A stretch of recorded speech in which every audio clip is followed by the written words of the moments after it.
see and hear the hail hitting this wooden patio. And these pictures were sent to us from Marie Carter. She says a tree blew into a home in Bainbridge. Tonight, Caroline Cohen is tracking what's ahead for us this week. Caroline.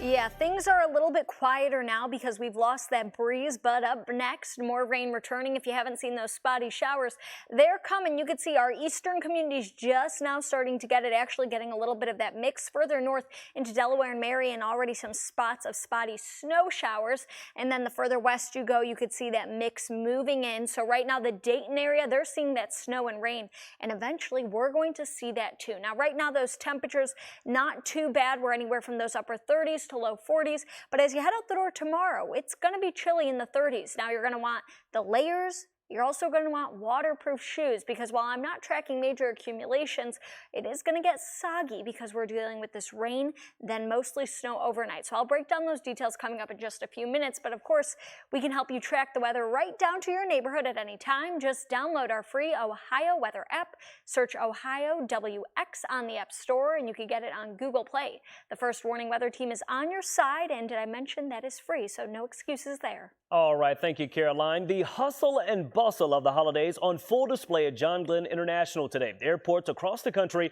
are packed with travelers, most making their way back home after Thanksgiving. Many hoping tonight that the weather doesn't cause them any problems. Plenty of heavy traffic Sunday at John Glenn International Airport. Roughly 300,000 flyers traveling through Columbus over the weekend. We've got TSA. Quick pass, so hopefully we're going to make it on the plane. Monday morning expected to be busy as well. Rough weather in parts of the country causing delays and issues rippling across the nation. Most simply hoping to beat the crowds. We've been lucky so far, where it's a lot like this. I guess we got good timing. Airport officials urging travelers over the next few days to pack a bit of patience and try to keep that holiday cheer. Well, a traffic stop in Hardin County leading to a major drug bust. We're talking everything from meth to hash, even edibles. Now, take a look at this picture. Investigators discovered 30 pounds of marijuana along with those other items. The driver from Michigan was stopped along Route 68 just north of Kenton.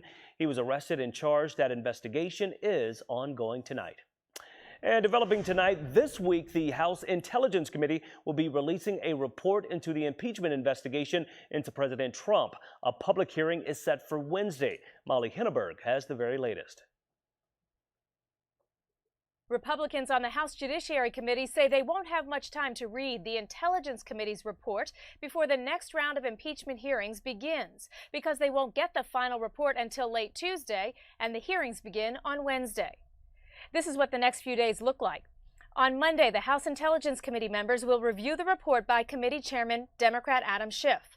Then on Tuesday, the Intel Committee will vote on that report and pass it to the Judiciary Committee, which could draft actual articles of impeachment. On Wednesday, the Judiciary Committee expects to begin its hearings. Congressman Doug Collins, the top Republican on the House Judiciary Committee, says the first person he wants to call to testify is Congressman Schiff. Collins wants Schiff to answer questions from Democrats and be cross-examined by Republicans.